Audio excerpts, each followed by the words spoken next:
What is up, guys? This is Dead Rockstar from Modinformer.net, and this is DayZ for ARMA2.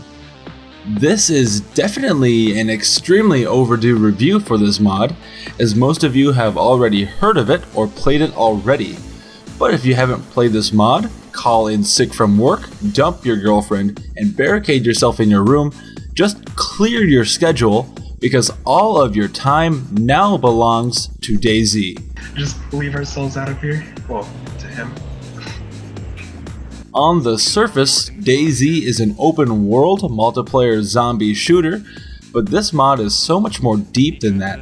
Similar to the gameplay style of Minecraft, the possibilities are endless, and you likely won't experience the same experience twice. Ow, my pinky's on the shift button. I can't play like that. Oh goodness, that's why. How can you not play like that?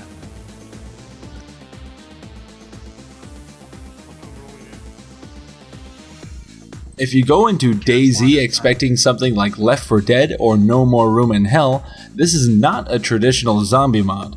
You can't throw a Molotov cocktail or a pipe bomb to get the zombies away from you, and the only way to lose them is to kill them or to hide. So here's the deal. When you join a server in DayZ, you spawn with limited gear, and pretty much the whole point of the mod is to survive. And if the zombies weren't bad enough, there will be other players who will be out there for themselves. Besides the fact that zombies and other players are out to get you, some of the other risks include hypothermia, bleeding out, dehydration, starvation, broken legs, and sometimes the occasional glitch will screw you over. And by the way, if you do die, you have to start over from square one. But if you're lucky, you can get your stuff back off of your dead body.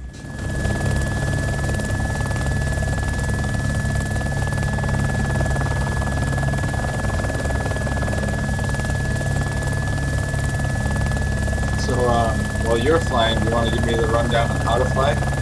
Even with all these things to watch out for, this mod is really fun. I think there's two main things that make DayZ really fun. First off, the multiplayer experience is awesome. Some people you'll meet and they'll become your friends and help you out, and others just want your stuff. It's like how people would act in real life during a zombie apocalypse. The second thing that makes this game awesome is the insane realism you just don't get from other zombie shooters. The fire axe in this mod will not tear through an entire horde of zombies. You need to time your swings and make sure they count. A zombie has a slight chance of knocking you out and eating you for breakfast. If you get a cold, you need to light a fire and stay warm, and take antibiotics to get healthy again. There are no hit markers when you shoot someone, so for all you know, they could be just playing dead. Just stuff like that, it just makes the mod much more immersive.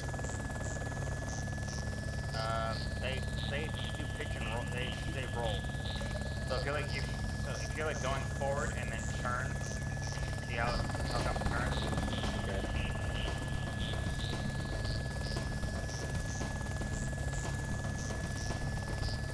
X and C are turning.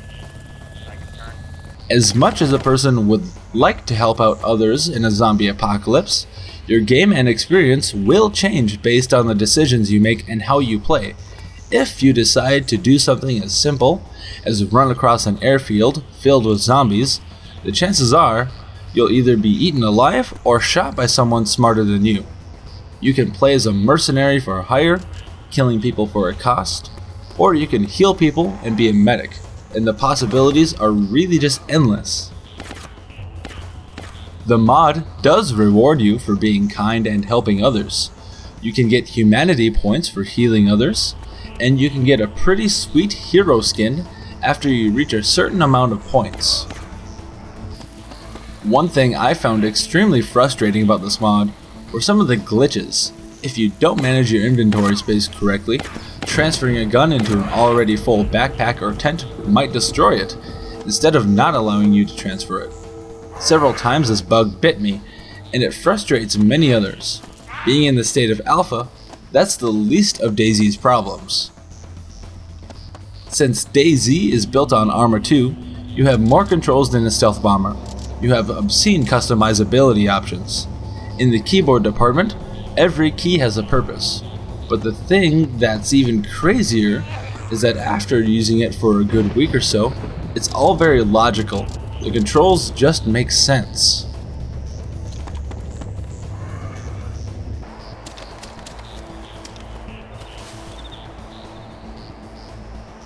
In this clip here, you can see I've found one of my enemies or allies' tents, and I'll be permanently borrowing some supplies for forever. And that's how the game is. You're constantly in a struggle to survive and make by. If you do end up being pretty well off, in time either a hacker will track you down, a glitch will kill you, or another player will kill you, loot you, and your camp for everything you have.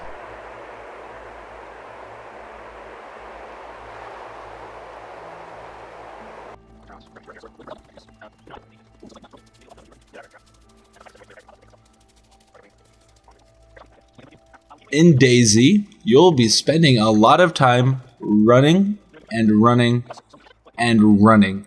If you can't manage to find a vehicle or ATV someone stashed at the corner of the map, you'll have to run everywhere. Eventually, I found a group of guys willing to play with me or let me into their group, and that's when DayZ really got fun.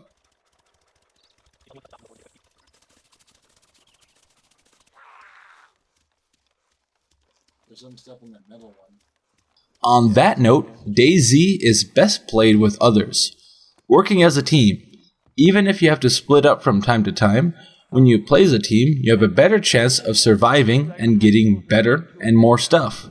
If you choose to play the game alone, expect it to be harder.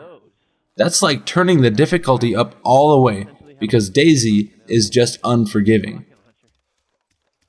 So who is DayZ for? Personally, going into DayZ, I've never played ARMA2 or any of the expansions. A lot of the simulation qualities struck me by surprise, but made the game what it is. Personally, I think there couldn't be any other game this could be a mod for. ARMA and DayZ just fits, like Super Nintendo and Chrono Trigger, or like Max Payne as beloved painkillers. It's just right. At the end of the day, if you have ARMA2 and Operation Arrowhead, you owe it to yourself to play DayZ. At first you may not like it, but get into it and you will love it. I highly recommend it. This has been Dead Rockstar from Modinformer.net. Thanks for watching this, and if you'd like to see more reviews and videos, please subscribe to our YouTube channel or like us on Facebook.